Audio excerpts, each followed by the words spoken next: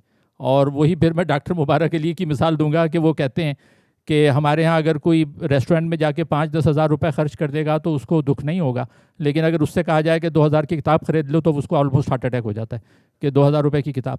تو جب جس معاشرے کا یہ حال ہو تو وہاں پر کوئی کس سے کیا توقع کرے کہ بھائی آپ کام کیوں نہیں کرتے.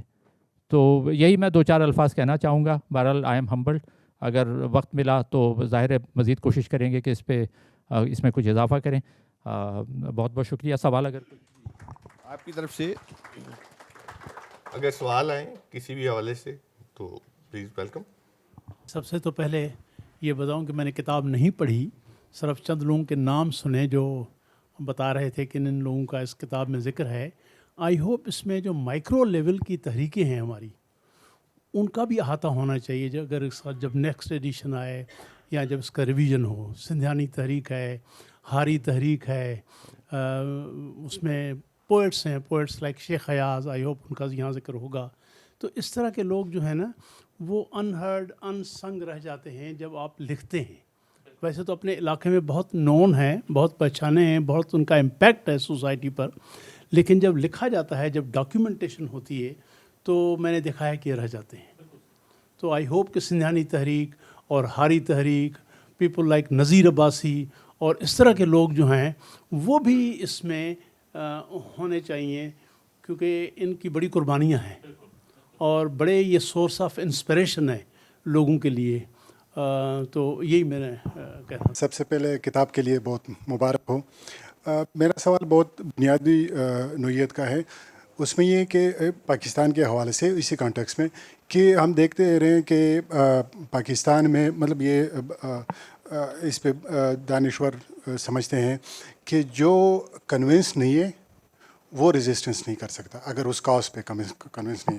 لیکن پاکستان میں یہ سمجھا جا رہا ہے کہ نہیں, جو ریزسٹنس کو دبانے والی قوتیں ہیں وہ بہت زیادہ منظم اور طاقتور ہے, اس لیے ریزسٹنس ہمیں اس لیول کا نظر نہیں آ رہا. جس طرح پروفیسر صاحب نے کہا, خود بھائی صاحب نے کہا کہ چند دوستوں کے ساتھ جمیل الرحمان صاحب وہ پمفلٹ بانٹ رہے تھے. پھر اسی میں اگر ہم دیکھیں کہ جو ریزسٹنس قوت ہے اس کے لیے ضروری ہے کہ وہ مذہبی بنیاد پر بھی بنا ہو اور فرسودہ جو معاشرتی روایات ہے اس بنیاد پر بھی نہ ہو. یہ ایک مختصر سی تعریف ہے. لیکن یہاں پہ تحریر اور تحریک اٹھتی ہے ریزسٹنس کی, اور وہ مذہبی بنیاد پہ بھی نہیں ہوتا اور معاشرتی ان فرسودہ روایت کی بنیاد پر بھی نہیں ہوتا.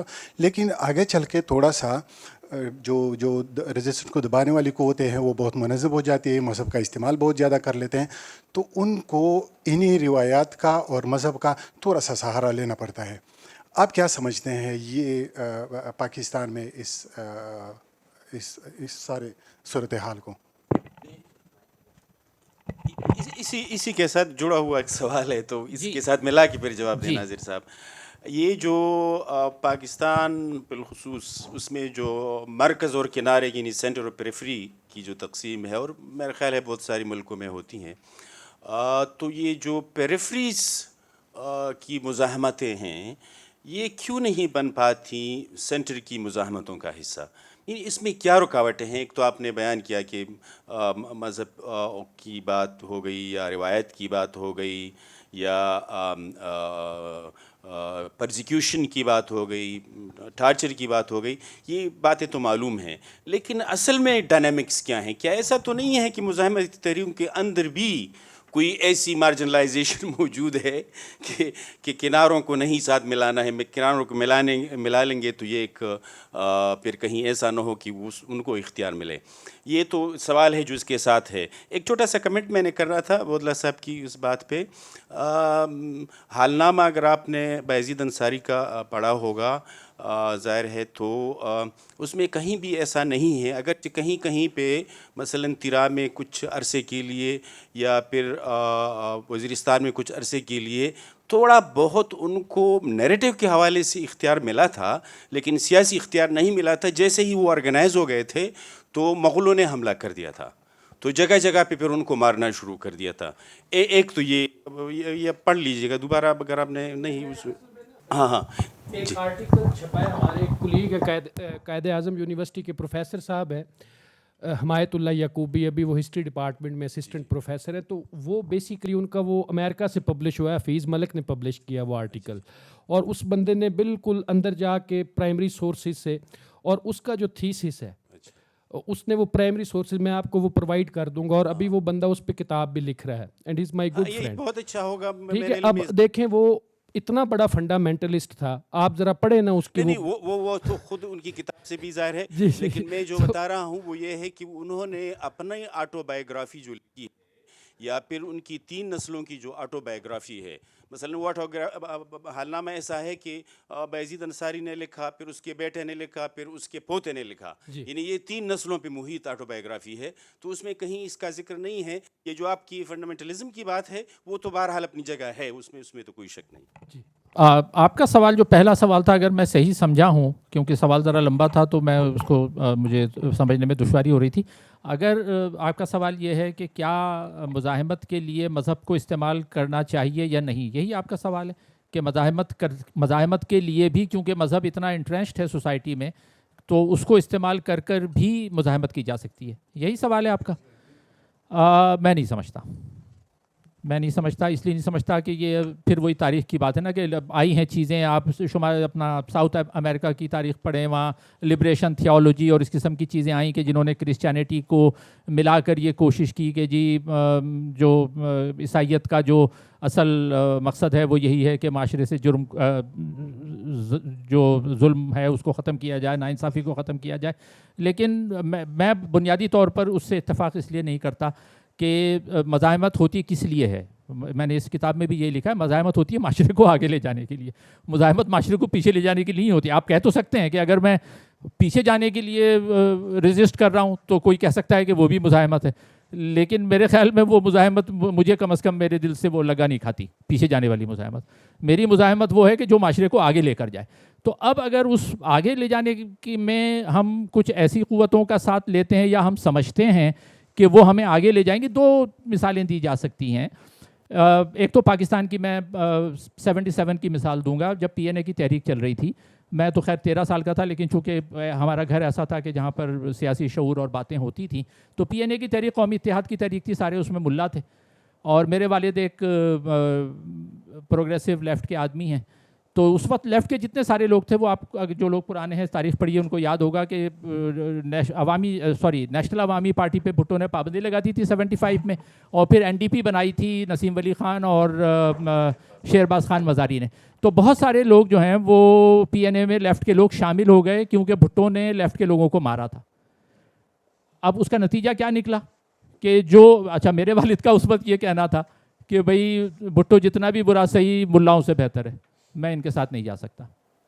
تو اس وقت وہ ڈیسائیڈنگ فیکٹر تھا جس نے مجھے یہ سکھایا، اور میں اب تک اس بات پہ قائم ہوں کہ اگر آپ کو وہاں جانا ہے تو اس سے بہتر یہ ہے کہ آپ بیچ میں رہیں، کیونکہ وہ مطلب ہم جو کچھ بھی تھا اس سے بھی ہم پیچھے چلے گئے نا اس کے بعد۔ دوسری میں مثال دوں گا ایران کی، کہ ایران میں جب انقلاب آیا تو بہت سارے لیفٹ کے پروگریسو لوگ تھے جنہوں نے شاہ کے خلاف، کیونکہ شاہ برا تھا، تو ظاہر ہے اس وقت ایک عام جو اس کو کہتے ہیں نا کہ جو لیفٹ کے لوگوں کی یا پروگریسو لوگوں کی ایک کامن وزڈم تھی، وہ یہ تھی چونکہ شاہ برا ہے تو اب اس کے خلاف جو بھی آ جائے ہم ان کے ساتھ ہیں۔ تو بہت زیادہ لوگوں نے ایران میں ملاؤں کا ساتھ دیا، یعنی خمینی کا ساتھ دیا اور جو ماڈریٹ تھے انہوں نے ساتھ دیا. ان کے نام لیے جا سکتے ہیں. مہدی بازرگان تھے, بنی صدر تھے, جو بنی صدر بن گئے, وہاں کے الیکٹڈ صدر سے صرف 6 مہینے میں ان کو نکال کے باہر کر دیا گیا. مہدی بازرگان تھے, ایک ماڈریٹ آدمی تھے, ان کو نکال کے باہر کر دیا گیا.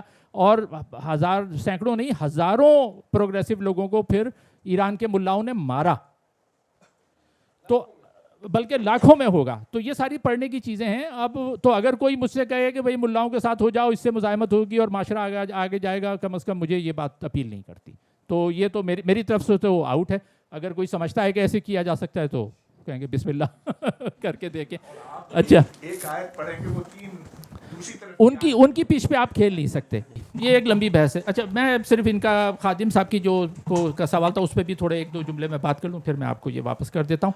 خادم صاحب کا سوال جو میں سمجھاؤں وہ آپ یعنی جو مرکزی مزاحمت ہے اور جو پیریفری یعنی مضافاتی مزاحمت ہے اس کے تعلق پہ آپ نے بات کی ہے.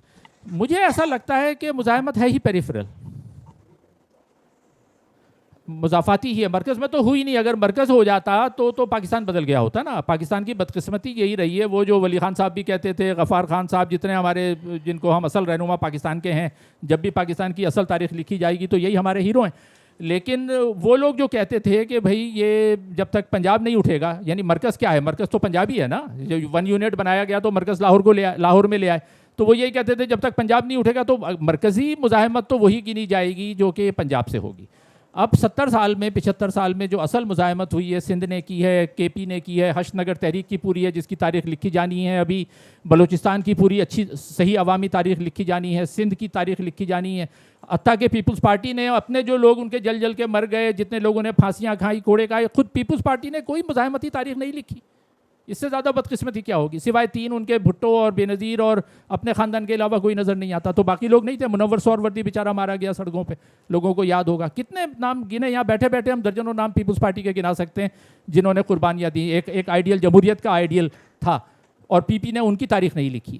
تو لیکن مطلب آپ کی بات کا جواب یہی ہے کہ اصل مزاحمت جو اب تک ہوتی رہی ہے وہ پیریفرل مضافاتی ہوتی رہی ہے. 3 صوبوں نے مزاحمت کی ہے, پنجاب نے نہیں کی. جس مزاحمت کو آج پنجاب مزاحمت کہہ رہا ہے اس پر ایک بہت بڑا سوالیہ نشان ہے کہ کیا وہ مزاحمت واقعی وہ مزاحمت ہے.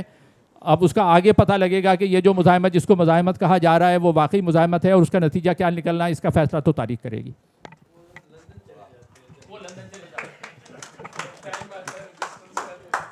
بس میں ایک سجیشن دینا چاہ رہا تھا کہ ویسے تو آپ نے جو کتاب لکھی ہے وہ تو ایک دانشوری کی روایت ہے آپ کے ہاں, تو آپ نے اس کو آگے بڑھایا ہے, بہت اچھا کیا. میں چاہ رہا تھا کہ آپ لوگ دانشوروں کا ایک مقصد یہ بھی ہے کہ سماج میں جو ہے آگے بڑھے, پروگریسو ہو. یہ جو تنزل پذیری ہو رہی ہے خاص طور پہ مذہبی تحریکوں کی وجہ سے وہ ختم ہو. میں دیکھتا ہوں کہ پنجاب کے اندر ایسے لوگ پیدا ہوئے ہیں, انہوں نے ایسی مزاحمتیں کی ہیں کہ بیان نہیں کی جا سکتی, لکھی نہیں جا سکتی. آپ مہربانی کر کے اپنے اسٹوڈنٹس کو جو بھی یہاں اساتذہ بیٹھے ہیں ان کو یہ ٹاسک دیں, جو ہسٹری کے خاص طور پہ, کہ وہ جو ہے ان لوگوں کے بارے میں لکھیں. اگر نہیں لکھیں گے تو میں ایک ایسے شخص کو جانتا ہوں کہ جو نے فیلڈ مارشل آکلنگ کے خلاف مظاہرہ کیا کہ یہ 6,000 ایکڑ زمین دے رہا ہے 1944 میں, اور اس کے پورے خاندان کو انہوں نے ختم کر دیا اور ان کی زمین ضبط کر لی, اور آج تک کسی ایک پمفلیٹ میں بھی ان کا ذکر نہیں ہے, ذکر ہی نہیں ہے. اچھا, وہ ذکر ہوگا تو لوگوں میں ریزسٹنس پیدا ہوگا, وہ کہیں گے اچھا ہمارے لوگ بھی ایسے تھے جو یہ کام کرتے تھے, اچھا یہ پاسبل ہے. تو یہ میرے خیال ذمہ داری آپ کی ہے, کیونکہ آپ کو آگاہی ملی ہے, آپ اس کے چیمپئن ہیں, ہونا بھی چاہیے. اور اس کو پلیز اگر شروع کریں تو اس سے ایک لوگوں میں ایک رہنمائی بھی مل سکتی ہے اور سماج میں تبدیلی بھی آ سکتی ہے, جو ہمارا شاید مقصد بھی. بالکل ایوب ملک صاحب, آپ نے بالکل صحیح ڈائریکشن میں اشارہ کیا اور ہم کوشش کریں گے یہ کریں. لیکن میں یہاں خود ایوب ملک صاحب کی اپنی مزاحمت کا بھی اعتراف کرنا چاہوں گا. ایوب ملک صاحب کا خود اپنا ایک بہت پرانا بیک گراؤنڈ ہے مزاحمتی سیاست کا پاکستان میں, پنجاب میں, اور خود بھی دانشور ہیں. میری 2-3 کتابیں, یہ بدلتی دنیا پبلیکیشن کے نام سے ایک ادارہ بھی چلاتے ہیں جس میں یہ کتابیں چھاپتے ہیں. میری 3 کتابیں انہوں نے چھاپی ہیں. تو جب بھی پاکستان کی عوامی تاریخ لکھی جائے گی تو ان مزاحمتی فگرز میں آپ کا نام بھی ہوگا, ایوب ملک صاحب. اور میں مائک دینے سے پہلے پھر ایک مرتبہ ریکویسٹ کر دوں کہ یہاں وہ کتابیں موجود ہیں, جو لوگ افورڈ کر سکتے ہیں تو پلیز کتابیں لے لیں. یہ وین گارڈ والوں نے اپنا اسٹال یہاں لگایا ہوا ہے. جی, میرا سوال ڈاکٹر ناظر صاحب سے ہے. میں جاننا چاہوں گا سر آپ کے خیالات کہ یہ جو آپ کی جو بک ہے یہ 70s 80s 90s کو کور کرتی ہے، مگر آج ہم بیٹھے ہیں 2022 میں، اور جیسا کہ ڈاکٹر روش ندیم صاحب نے بتایا کہ پوسٹ ماڈرن ایرا ہے یہ.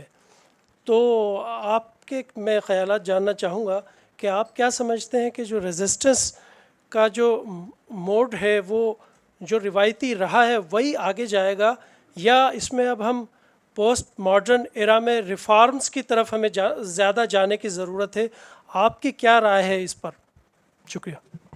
دیکھیں پوسٹ ماڈرن کا تو یہ کہنا بڑا مشکل ہے، اس کی ڈیفینیشن بھی مشکل، بلکہ میں تو یہ کہوں گا کہ یہاں پر اس بلیک ہول میں ایک پورا سیشن پوسٹ ماڈرنزم پہ ہونا چاہیے، ایک ڈسکشن ہونا چاہیے. روش صاحب بھی موجود ہیں، ایک دو لوگ اور بھی یہاں پر موجود ہیں جو اس پہ بڑی اچھی تفصیل سے بات کر سکتے ہیں، لیکن آپ سے گفتگو کروائیں گے ہم تو. لیکن قطع نظر اس پوسٹ ماڈرنزم کے، آپ نے یہ کہا کہ ہم آج یہاں 2022 میں بیٹھے ہوئے ہیں، تو وہ ہمارے جو ٹریڈیشنل یا روایتی جو طریقے پہلے رہے ہیں، جو جن کو کہہ لیں کہ ماڈرن مزاحمت اور پوسٹ ماڈرن مزاحمت، اب پتہ نہیں اس کو کیسے ڈفرینشیٹ کیا جا سکتا ہے. لیکن ایک فرق تو بہرحال ہے جو ذاتی طور پہ میری سوچ میں آیا ہے، جس سے میرے بہت سے انقلابی دوست ایگری نہیں کرتے، لیکن میں اس کا برملا اعتراف بھی کر سکتا ہوں کہ وہ جو ایک ٹریڈیشنل ایک انقلابی سیاست ہم لوگوں نے کی جوانی میں، اور جو ہمارا ایک آئیڈیل تھا کہ جی ایک خونی انقلاب آئے گا اور پورے معاشرے کو اکھاڑ دیا جائے، اور پھر ایک نیا ایک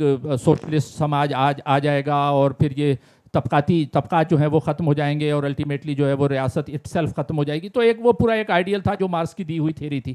تو جو مارکس کا ٹریڈیشنل جو اپروچ ہے اس میں بہت سی باتیں ابھی بھی ویلڈ ہیں.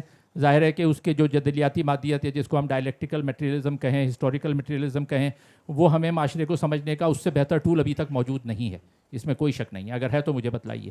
اب دوسرے پولیٹیکل سائنٹسٹ کو پڑھ لیں تو مارکس کی وہ انڈرسٹینڈنگ جو ہے، اچھا اس نے جو معیشت کی بنیاد ہمیں سمجھائی کہ کس طرح سے معیشت جو ہے وہ ڈومینیٹ کرتی ہے، معاشی مفادات ڈومینیٹ کرتے ہیں، تو وہ اپنی جگہ پر قائم ہے. لیکن جو اس کا آخری پہلو ہے وہ ڈکٹیٹرشپ آف دا پرولیٹیریٹ، کہ بھئی ایک خونی انقلاب آئے گا، اس کے بعد طبقات ختم کر دیے جائیں گے اور برجوازی کو مار دیا جائے گا اور کوئی کیپٹلسٹ نہیں ہوگا، اس میں مجھے ذرا سا ڈاؤٹ ہے کہ وہ اس طرح کا انقلاب اب آنا ممکن ہے. تو وہ اگر کوئی مزاحمت ہمارے لوگ ہیں، ہمارے اپنے دوست ہیں جو اس کے لیے جدوجہد کر رہے ہیں، میں ان کو اپریشیٹ کرتا ہوں، صحیح ہے. لیکن ایک ایسا انقلاب جو کہ پورے معاشرے کو اتھل پتھل کر دے، جیسے کہ سوویت یونین میں آیا، جیسے کہ چین میں آیا، ایک ویسا انقلاب ایک انارکی تو پاکستان میں لا سکتا ہے، ہو سکتا ہے. جس طرح ہم کولیپس کی طرف جا رہے ہیں، یہ بالکل ممکن ہے کہ پاکستان میں ایک انقلابی صورتحال پیدا ہو جائے. جو لینن نے ڈیفائن کیا انقلابی صورت کو اس طرح سے کیا ہے کہ جب حکمران طبقے حکومت کر نہ پائیں اور جو محکوم ہیں وہ محکوم رہنے پہ تیار نہ ہوں. یہ انقلابی صورت ہے، ریولوشنری سچویشن کو لینن نے ایسے ڈیفائن کیا ہے. تو اب پاکستان میں وہ وقت قریب آ رہا ہے کہ حکمران طبقے اس قابل نہیں ہیں. ہم دیکھ رہے ہیں جو حکمرانوں کا آپس کا جو تضاد چل رہا ہے پچھلے دنوں، اور اب بہت جلد وہ ٹائم بھی آنے والا ہے کہ جو محکوم ہے وہ بھی محکوم رہنے پہ تیار نہ ہوں.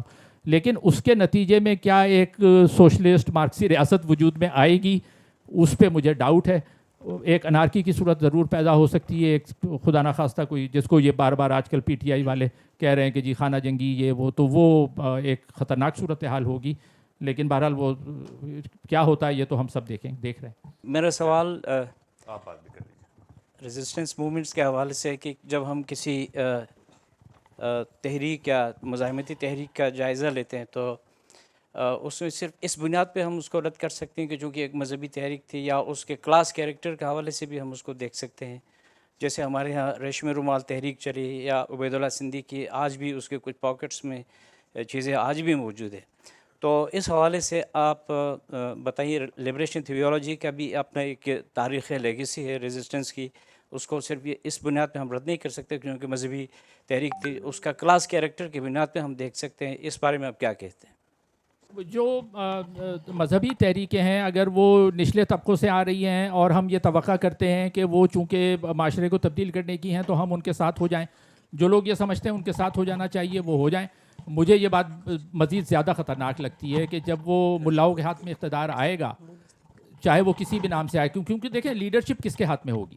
جو ایران کا بھی مسئلہ تھا، ایران میں بھی یہی تھا نا کہ ملا جب آ رہے تھے تو انہوں نے جو شیعہ ملا تھے ان کا وعدہ تو یہی تھا کہ جی ہم سماجی انصاف لائیں گے، یہ لائیں گے وہ لائیں گے.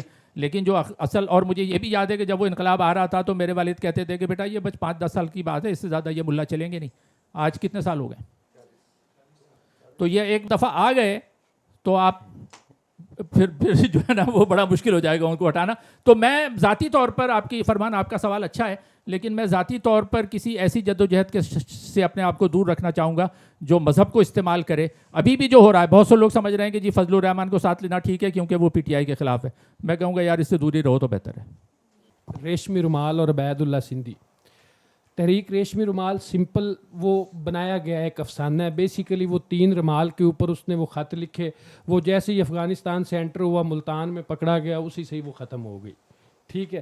یہ بعد میں چونکہ وہ بنانا تھا. عبید اللہ سندھی کے ساتھ خود کیا ہوا، سارے دیوبند نے اس کو ڈسون کیا after he returned from after 15 years. اور اس کی جو ساری تھیریز ہے ان کو انہوں نے یہ تک کہا کہ یہ پاگل ہو گیا، خبردار اس کے لیے کوئی بندہ جائے. حالانکہ جب ان کو پتہ چلا کہ وہ آ رہا ہے، پورا دیوبند اسٹیشن پہ پہنچ گیا اور انہوں نے سوچا کہ جی کوئی بہت بڑی ہستی جو ہے وہ آئے گی، عالم اتنے بڑے. جب وہ ایک بندہ نیچے اترا تو اس کے ہاتھ میں ایک چھوٹا سا لفافہ تھا اور سر ننگا گنجا. تو وہ آ کے کھڑا ہو گیا تو انہوں نے کہا کہ جی آپ کون ہیں؟ اس نے کہا میں مولانا عبید اللہ سندھی ہوں. تو وہ حیران رہ گئے سارے دیوبند کے. اچھا ان کو لے گئے تو بعد میں اس بندے کے بارے میں پورے دیوبند میں یہ مشہور کیا گیا کہ یہ پاگل ہے. ٹھیک ہے جی. وہ تو بعد میں مطلب پروگریسو وہ تھا، وہ کہتا تھا اپنی دعا شعا نماز میں جو ہے وہ آپ اپنی مقامی زبان میں پڑھیں اور بہت سارا کچھ. لیکن وہ بات ڈاکٹر صاحب کی ہے کہ یہ جتنے لوگ ہوں گے یہ کبھی آپ کو آگے نہیں لے کے جا سکتے. وہ بنیادی طور پہ 1400 سال پہلے والا ایک معاشرہ کریٹ کرنا چاہتے ہیں جو انفارچونیٹلی ہو نہیں سکتا. وہ پاسبل نہیں ہے، وہ نہیں ہو سکتا. یعنی اس کے 2 پہلو ہیں نا، ایک سماجی پہلو اور ایک معاشی پہلو. اگر کوئی مذہبی گروپ یا ملا یہ دعویٰ کرتے ہیں کہ جی ہم معاشی انصاف لے آئیں گے لیکن معاشرے کو سماجی طور پر پیچھے لے جائیں گے، تو وہ مجھے میں اس سے کمفرٹیبل نہیں ہوں اس بات سے. بھاشانی کے بارے میں کیا؟ اوہو، بہت اچھی مثال دی ہے آپ نے، بہت اچھی مثال دی ہے کہ ہم وہ نیشنل عوامی پارٹی کے بانیوں میں سے تھے، بلکہ پہلے اس کے سربراہ تھے. لیکن ان کے بارے میں جیسے جیسے لوگوں نے لکھا اور پتا، اور ان کی جو سیاست پتہ لگ رہی ہے ساری، وہ مطلب پوری ریئیکشنری سیاست. وہ تو اچھا ہوا کہ ولی خان صاحب اس وقت 67 میں الگ ہو گئے، اور میرے والد بھی ان لوگوں میں تھے جنہوں نے پھر نیب کے اس گروپ کو جوائن کیا، ولی خان والے گروپ کو. اور ایسٹ پاکستان میں پروفیسر مظفر ہوتے تھے، پروفیسر مظفر. اور وہ ایسٹ پاکستان میں جو بہت کم لوگ تھے جو نیب ولی کے تھے، کیونکہ ایسٹ پاکستان میں تو نیب بھاشا نہیں ہوئی نا زیادہ. عوامی لیگ تھی، پھر نیب بھاشا نہیں تھی. لیکن جو نیب ولی تھی اس کا مشرقی پاکستان میں تقریباً کوئی نہیں تھا. لیکن وہ پروفیسر مظفر ایک تھے، اور ان کا بھی کیا حشر ہوا پروفیسر مظفر کا کہ وہ بعد میں نیب ولی کے تھے. جب بنگلہ دیش بن گیا تو وہی پروفیسر مظفر جو پرانے لیفٹ کے پروگریسو آدمی تھے، ولی خان گروپ کے ساتھ تھے، انہوں نے مجیب الرحمان کی ان ساری حرکتوں کی حمایت کی جس میں وہ بنگلہ دیش کو ایک 1 پارٹی ڈکٹیٹوریل اسٹیٹ بنانا چاہ رہا تھا. مظفر صاحب نے یہ کیا، آخر میں عامروں کے ساتھ مل گئے جا کے. اب لمبی عمر پائی، میرے خیال ہے 95 سال کی عمر پائی انہوں نے. لیٹ می ٹیک لاسٹ کویسچن. میرا تو ایک چھوٹا سا کامنٹ ہے جی کہ کعب نے اس پہ تو بہت کچھ کہا جا سکتا ہے، لیکن جو آپ نے ماحول بنایا اس سے مجھے 70s 80s کا یونیورسٹیوں کا ماحول یاد آ گیا جو اب نہیں ہے. تو میں ایک مشورہ دینا چاہتا تھا، جہاں بہت لکھنے والے موجود ہیں اور میں جمیل عمر کو بھی ذاتی طور پہ جانتا تھا، تو کہ یونیورسٹیوں میں جو ریزسٹنس تھی کوئی کتاب ان پہ بھی لکھی جائے. یعنی 70s اور 80s کی قائد اعظم یونیورسٹی، 60s اور 70s کی Karachi university, Punjab university, even government college Lahore جہاں میں تھا، اور اسلامیہ کالج سول لائنس، یہ ایک لکھنے والا بالکل صحیح بات بنتی ہے. تو میرا بس یہ ایک کیا تجویز سمجھ لیں. بہت اچھی تجویز ہے. اور اس پر بھی لکھا کس نے؟ جماعتیوں نے. یعنی منصور خالد ایک صاحب ہیں جنہوں نے طلبہ تحریک پر پوری 2 کتابیں لکھی ہیں. طلبہ تحریک پروفیسر عزیز الدین کی اچھی ہے، عزیز الدین کی بہتر ہے نسبتاً. اچھا پھر ابھی جو ہے وہ محسن ذوالفقار، اور انہوں نے NSF کی تاریخ لکھی 2 والیوم میں NSF کی، لیکن وہ بھی پارشل ہے نا، صرف انہوں نے NSF کے ایک گروپ کو انہوں نے فوکس کیا. میں کہہ رہا ہوں یونیورسٹی تک لوگوں کو پتہ چلے کہ یونیورسٹی کیا ہوتی ہے، جو اب نہیں ہے. لکھیے، لکھنے کی ضرورت ہے، بالکل لکھیے. بہت شکریہ دوستوں. ہم تقریباً 20 منٹ ہم نے زائد لیے. آپ کا بھی شکریہ، آپ نے کنٹریبیوٹ کیا. میرا خیال ہے مزاحمت کے حوالے سے آپ نے ہمیں بہت معلومات دی، ہمارے شعور میں اضافہ کیا. ڈاکٹر ناظر، آج کی اس تقریب میں ہمارے جتنے بولنے والے تھے، ڈاکٹر حود بھائی، جناب اختر بودلہ صاحب، اشتیاق صاحب اور دیگر دوست، یہ بالکل صحیح ہے کہ آج فون کی صورت میں ہمارے پاس پورا ایک پبلشنگ مشین ہمارے پاس ہے. تو جب انسان نے قلم ایجاد کیا، تحریر ایجاد کی، تو دراصل یہ اشارہ تھا کہ ہمیں زبان ہلانا کم کر دینا چاہیے، اس دوران سوچنا چاہیے اور وہ لکھ کر پریزرو کر دینا چاہیے. ہم اس نقطے کو آج 4-5 ہزار سال بعد بھی سمجھ نہیں سکے. کائنڈلی اپنی جو کچھ آپ لکھ سکتے ہیں، چاہے وہ ہاؤس ہولڈ وائف ہیں، چاہے وہ انٹلیکچوئل ہے، آپ لکھیے. یہ کمپیوٹر پر، آپ کے واٹس ایپ پر کسی نہ کسی صورت میں آپ کی ریزسٹنس کو شو کرے گا، یہ پریزرو رہے گا. اور اس سے پہلے کہ کوئی اور ہمارے متعلق لکھے اور اپنے زاویے سے لکھے اور بعد میں ہمیں اس کو رٹنا پڑے. آپ سب کو بہت شکریہ. یہیں پر ہم ختم کرتے ہیں. Thank you very much.